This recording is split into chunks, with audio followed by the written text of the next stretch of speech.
Friends, family, new subscribers, welcome to Heroes Unmasked, your superhero podcast. Today's topic, Storm, Ororo Munroe, Goddess of the Plains. Welcome back. I'm Assad, your comic book blurred, and today we cover one of the most iconic characters in all of superhero history. Not most iconic black superheroes, most iconic superheroes, period. Born in Harlem, worshipped as a goddess in Kenya, Africa, Queen of Wakanda, leader of the X-Men, we're talking about Storm, Ororo Munroe, the woman who commands lightning, wind, rain, and nature itself. And I'm Stephanie, and to think I grew up watching Wonder Woman, who is my favorite, but watching Halle Berry play Storm, I was hooked. Aside, I didn't know Storm. The comic version of this woman exists in a completely different galaxy from what I had seen on screen. In comics, Storm is the most powerful of beings. On planet Earth, a former thief, a goddess, a leader who defeated Cyclops for Team Command without her powers, and she's a queen. She contains a multitude of attributes. Part 1. The origin. Born in Harlem, orphaned in Cairo. Storm debuted in Giant Size X-Men number 1 in May 1975. Created by Len Wein and artist Dave Cockrum. And right from the start, Marvel was doing something unusual. When Professor X finds Ororo, she's not in a school. She's not lost or confused. She's in sub-Saharan Kenya, and the local tribes are prostrating themselves before her, praying for rain. She was being worshipped up as a goddess. That's where she was. And she believed it. She had lived for years in the African plains, using her weather powers to help the communities around her. She had no idea she was a mutant. But let's go back further, because Ororo Munroe was born in Harlem, New York City. Her father, David, was an African-American photojournalist, and her mother, Nader, was a Kenyan princess, descended from a line of women with white hair, blue eyes, and a gift for weather magic going back centuries. The bloodline itself was touched by something ancient before she was even born. When Ororo was 6 months old, the family relocated to Cairo. She was 5 years old when a plane crash destroyed her home. Both parents were killed. Ororo survived, buried in the rubble next to her mother's body. And from that trauma, she developed severe claustrophobia that would follow her for the rest of her life. A 5-year-old orphan trapped in rubble in a foreign country, and she still made it?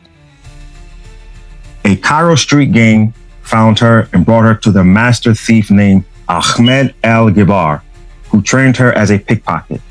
She became one of the best, so precise and so fast that one day she picked the pocket of a tourist in Cairo. And that tourist was none other than Charles Xavier. She pickpocketed Professor X as a child? Xavier tried to stop her telepathically, but was interrupted by another mutant at the exact moment, and she escaped. He filed her away. Years later, after she had wandered south into Kenya and her powers had fully emerged, he came back. He told her she wasn't a goddess, she was a mutant, and asked her to join his new team of X-Men. And she gave up being worshipped to go fight supervillains? That's a character with purpose. Part 2. The Mohawk, the Duel, the Leader. I need to talk about the moment that changed Storm's image forever. The Mohawk. Because that image is burned into my brain. In 1983, Chris Claremont's legendary Uncanny X-Men run, Storm cuts her hair into a mohawk, trades the white flowing costume for black leather, and becomes one of the most visually iconic characters in comic book history overnight. What drove that transformation? Her friendship with Yukiro. Yukiro is Wolverine's girlfriend in the comics. She's a fierce, free-spirited Japanese warrior who becomes one of Ororo's closest friends. Yukiro pushes her to embrace her wildest, most uncontained version of herself. And that external change matched with emotional and physical shift inside Storm. She was done being the version of herself that the X-Men expected. She was becoming her own woman, Miss Independent. I can relate to that. That you can. And then she challenged Cyclops for leadership of the X-Men in a duel with no powers. Her powers had been stripped by a neutralizer weapon. She was fully depowered, and she defeated Cyclops, a man who shoots blasts of energy from his eyes. On pure skill, willpower, and tactical genius. Listen, Cyclops is a tactical genius, a master hand-to-hand fighter in a few disciplines, and he lost to Storm. She beat his... Wow.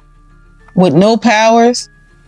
I need everyone who is hearing this right now to stop what you're doing and think about that. She fought Cyclops without her weather control, and she won. That fight is one of the most definitive moments in X-Men history because it proves something in comics that had been building towards. Storm is not her powers.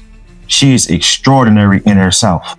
The weather is an expression of who she is, not the source. And her leadership era is legendary. The X-Men under Storm in the mid-1980s was the best-selling comic book in America. She led them through the Mutant Massacre, through Fall of the Mutants.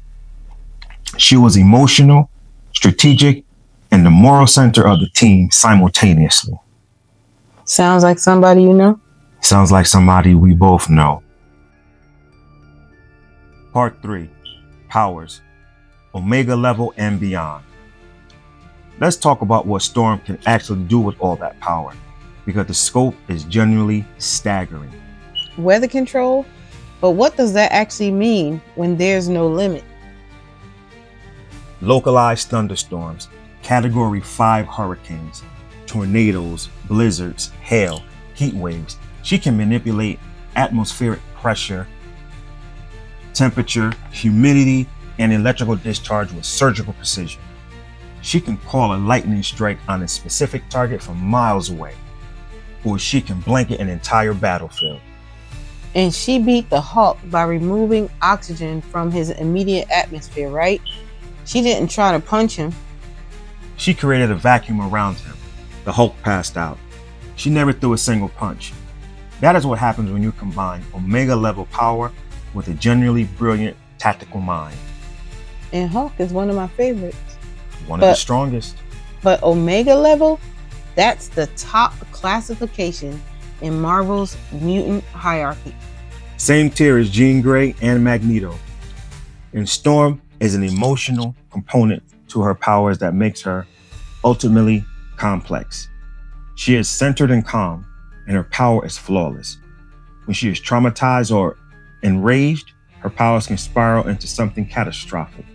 Early in her career, a moment unchecked grief nearly caused a blizzard that would have killed thousands. Sounds like somebody I know. Her greatest strength and her most dangerous vulnerability live in the same place. She has to be psychologically whole to be at her best. And beyond the mutant abilities, she descends from a line of African witch priestesses. She has faced Dracula. She has gone against Loki. There is something older than mutation in Storm, and it surfaces in Crisis. Part 4. Queen of Wakanda, Storm and Black Panther. Aside, we have to talk about the most powerful couple in all of comics, Storm and T'Challa. Their connection goes back to their teenage years in comics.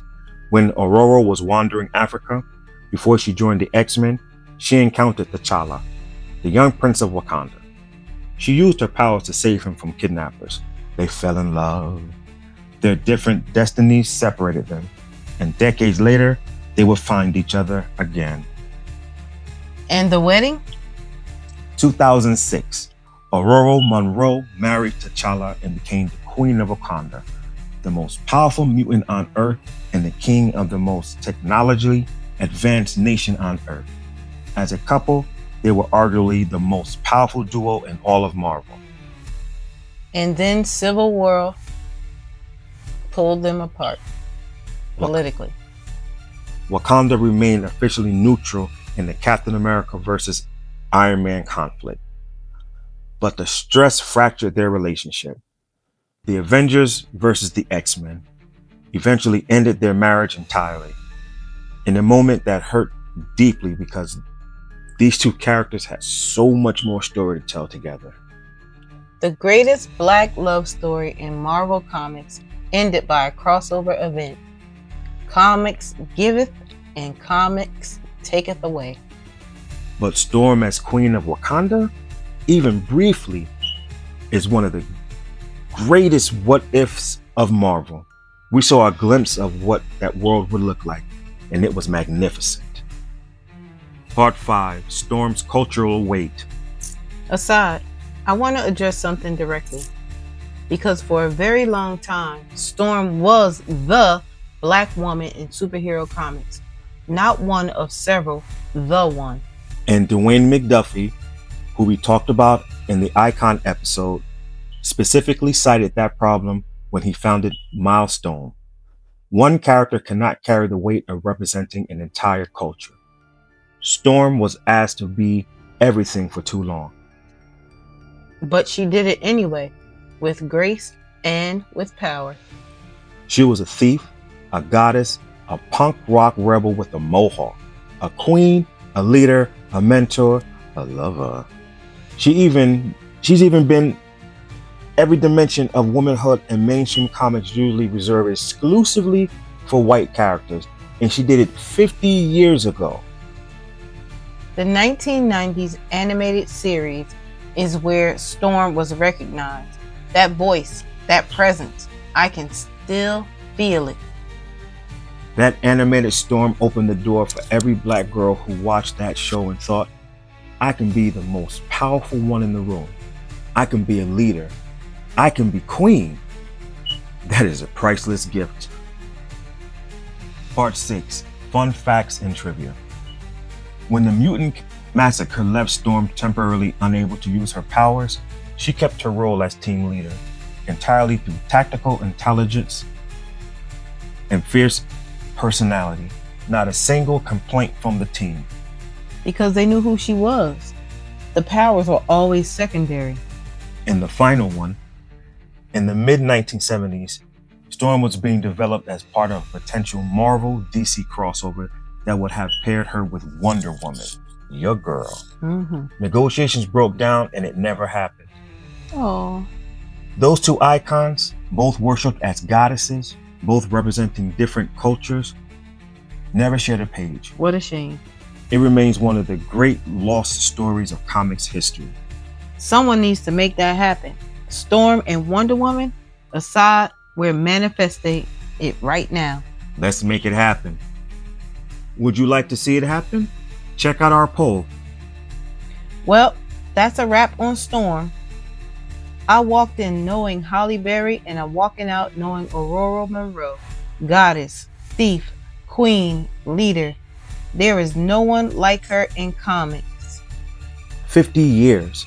She has outlasted every trend, survived every reboot, has come out on the other side each time essential. Storm is not a legacy character. She is a living legend. Thank you so much for listening to Heroes Unmasked.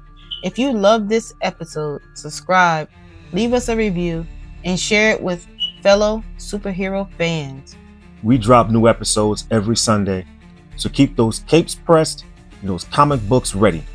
Until next time, stay heroic. I'm Assad. And I'm Stephanie. And this is Heroes Unmasked.